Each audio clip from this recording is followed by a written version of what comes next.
नमस्कार, मैं हूं पूजा सिंह। स्वागत है आप सभी का आपके अपने चैनल पर।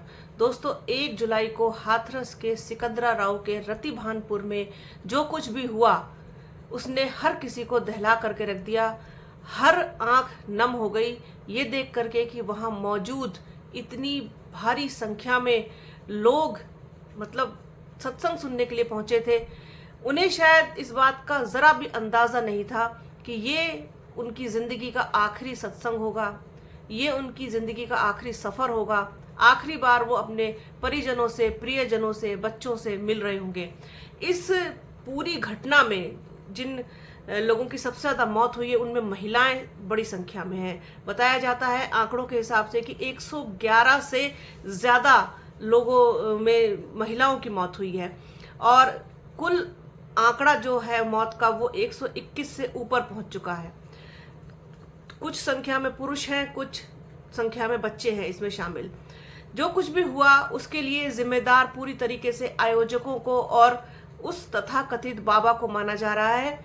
बाबा नारायण हरि उर्फ भोले बाबा, जिनकी इतनी बड़ी फॉलोइंग, इतनी बड़ी संख्या में लोग उनके भक्त और जगह जगह पर उनके सत्संग समागम आयोजित किए जाते थे। वहां पर इतनी बड़ी संख्या में हमेशा ही लोग पहुंचते थे, उनको सुनने वाले, उनके अनुयायी, और उनके अनुयायियों में महिलाओं की बड़ी संख्या।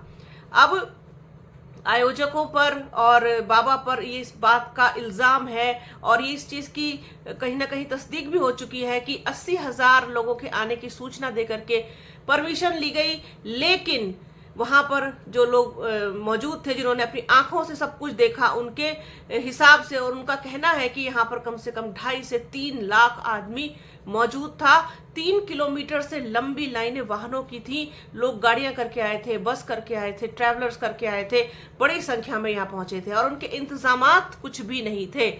जब भगदड़ मची तब ऐसी भगदड़ मची कि जो गिरा फिर वो उठ नहीं पाया।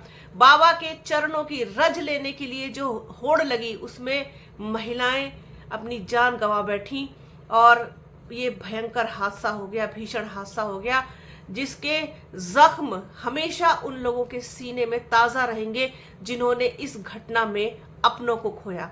लेकिन बड़ी बात यह है कि बाबा फरार है पूरे मामले में। अगर बाबा जो बाबा के अनुयायी हैं उनके हिसाब से तो बाबा परमात्मा है, बाबा का कोई दोष नहीं है।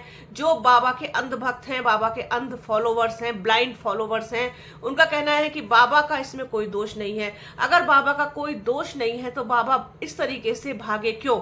बाबा अपने व्हाइट हाउस में, अपने महल में, अपने वहां पहुंचते हैं, उसके बाद जिस तरीके से बैठ करके वहां से गाड़ियों से जाते हैं, निकल के चुपचाप भाग जाते हैं और अभी तक उनका कोई अता पता नहीं है। ये सारी चीजें सूत्रों के हवाले से पता चली हैं। अब तक की जो हमें जानकारी मिली है उसके हिसाब से ये है, बाबा अभी तक फरार है, बाबा के पुलिस के हत्थे नहीं चढ़ा है। पुलिस ने 6 आयोजकों पर FIR दर्ज की है। साथ ही साथ पुलिस का ये भी कहना है कि FIR में बाबा का भी नाम शामिल है, लेकिन हमें जो जानकारी मिली थी उसके हिसाब से FIR में बाबा का नाम नहीं है। कौन लोग हैं जो बाबा को बचा रहे हैं?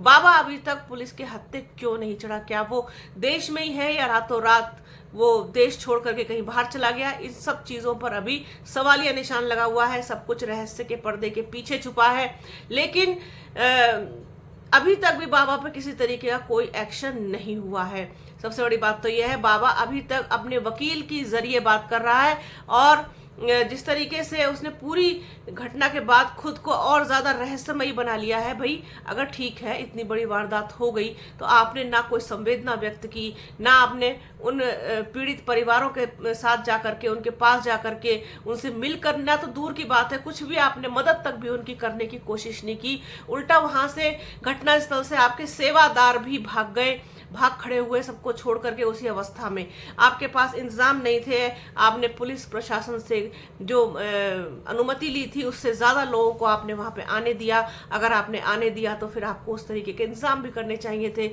लेकिन अंधभक्ति ने, अंधश्रद्धा ने लोगों को ये सब सोचने विचारने का मौका नहीं दिया और इतना बड़ा हादसा हो गया जिसमें बड़ी संख्या में महिलाओं की जान गई है। और परिजनों का जिस तरीके से रो रो के बुरा हाल है, वो तो हम शब्दों में भी बयान नहीं कर सकते। लेकिन अभी तक पुलिस कानून के शिकंजे से बाहर है आरोपी बाबा नारायण हरि उर्फ भोले बाबा। भोले भाले लोगों का बेवकूफ़ बना करके, भोले भाले लोगों के जज्बात के साथ खेल करके, खुद को परमात्मा बता करके, खुद को स्वयंभू बता करके, जटिल से जटिल रोगों का इलाज शर्तिया कर देने वाला बाबा इस तरीके से दुम दबा करके भाग निकला। ये अपने आप में बड़ी ही हैरान कर देने वाली बात है और लोगों में जानने की बड़ी जिज्ञासा और बेचैनी है कि आखिरकार कब पुलिस के हत्थे चढ़ेगा ये बाबा, कब सामने आकर के अपने किए पर पश्चाताप करेगा या फिर लोगों से माफी मांगेगा। जैसा भी होगा, जो भी होगा, आपके साथ अपडेट करेंगे इस चीज को। तो बने रहिए हमारे चैनल के साथ। हमारे चैनल को लाइक कीजिए, शेयर कीजिए, सब्सक्राइब कीजिए, बेल आइकन जरूर दबाइएगा। अपना और अपनों का बहुत ख्याल रखिए। जल्द मिलूंगी आपसे एक नए वीडियो में, एक नए मुद्दे के साथ, एक नई चर्चा में। तब तक के लिए जय हिंद।